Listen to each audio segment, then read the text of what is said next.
Hi everyone, welcome to my second video where I'll conquer all 75 problems of a grind 75. So for today's problem, we're going to be working on the valid parentheses. So given a string s containing just the following characters, which are these brackets here, we need to determine if the input string is valid.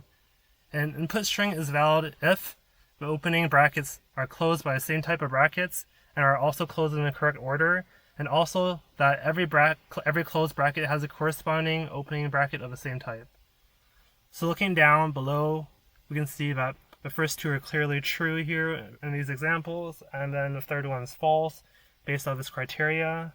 But just to make things a bit more clear, I have my own examples. So we'll move on over to Paint. So in order to solve this programmatically, we'll have to first find out how to solve it systematically without any programming. So how I would do this is I would look for a first closing bracket I see, and then match it with the last opening bracket I see, and make sure that they're the same type, and then work my way outwards. So as an example, we'll do this for the first question here.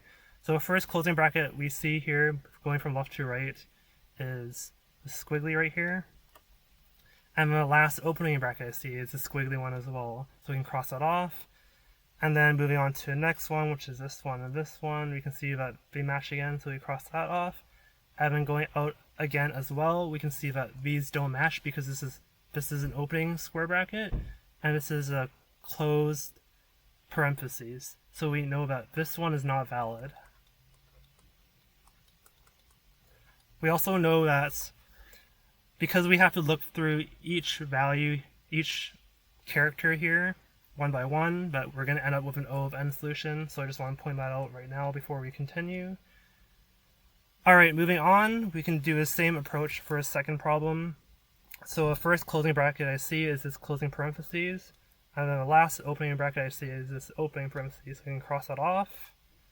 And we're left with one opening parentheses with no pair. So because of that, we know that this is not valid as well. So that now we have a systematic approach on how we can solve this. We can sort of apply this same concept to a programmatic approach. So there's a very useful data structure that we can use to solve this called a stack.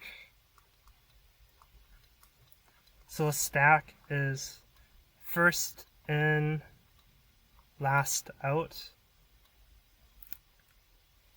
Or we can also just say last in, first out.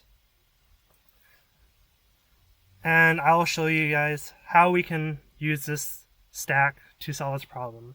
So because we need to look through each value, each character in this string, we'll see each value once. So every time there's a opening bracket, we can just put it onto the stack, so that the next time we see a closing bracket, we can pop off that same stack and get the last opening bracket that we can see. So starting with example 1 here, oops, my pen's acting out here because I'm in my car and it's really hot. How do I cancel this? Okay, so question 1, we'll just quickly build a stack here. So the first value that I'll loop through in question 1 is this opening parenthesis, so push that onto the stack. And then the next value I see is an opening square bracket. We'll also push that onto the stack. And then again, we see an opening parentheses, and then an opening squiggly. Next up, we see our first closing bracket, which is a closing squiggly. So in this case, we'll start popping off the stack. We pop off this value, and we can see that it matches, so that we can continue on. Next, we see is a closing parentheses. Again, we pop off a stack as well again, and we can see that it matches, so we're still good. It's valid so far. And then next up, we see a closing parentheses, and we pop off a stack. We can see that there's no match here, so at this point we know that it's not valid. Doing the same with the second problem here. Problem number 2. first value we see is an opening parentheses, so we'll put onto the stack. And then we see another one, so we'll push that onto a stack again as well. And then finally we see a closing parentheses, so at this point we can pop this off a stack. And we can see the matches, so far we're good. But we're already at the end of the string, and we have one value left in our stack, which means that there's an opening bracket that is just standalone and does not match with any closing bracket that we have. So we know that this is not valid. So the last problem that we have to solve is we need to determine how we check whether these parentheses and these squigglies here all match here. So there's a lot of different ways of doing this. Oh, sorry, not this one. I want to highlight these ones here. And also the square brackets. So the easiest way to check this is we can just create an object and store each of these pairs as a key and value. Sort of like this.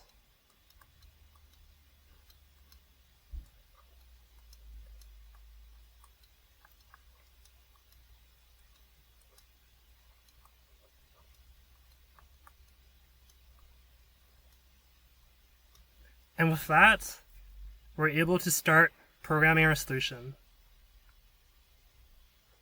So moving on back to LeetCode, the first thing that we're going to do is we're going to create our map. Right. And in here we're going to have an opening parentheses. Hang on, I'm just going to unplug my electronic pen first because it's super hot in my car. Okay. Alright, so we're just going to create this structure here.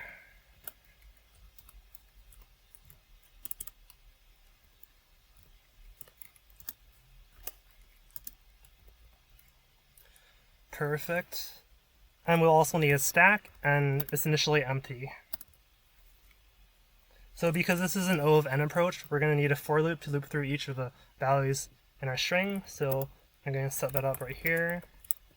Index equals 0, index is less than s dot length, index plus plus. And then I'll represent each character as s of idx, which gives us each of the characters in the string.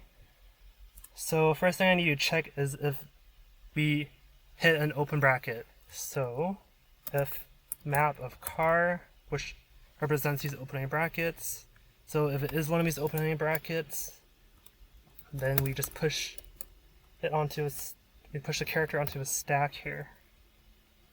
Else, it's not an opening bracket, so it's a closing bracket.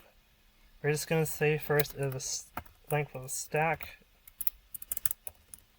is less than 1, we're going to return false. So that means if we're hitting a closing bracket and there's nothing in the stack, that means this closing bracket has no pair. So at this point, we already know it's not valid and we can return false. Otherwise, we're going to pop off a character on the stack. And then we're going to check if map of popped character is not equal to a character. In that case, we're going to return false. And then finally, our last condition, we need to check whether or not there's anything in our stack remaining after we loop through all the characters. So we can just do that in a return statement. So if stack.length is equal to 0, we return true. Otherwise, we can return false. Hit submit. Hopefully this works. And there you go.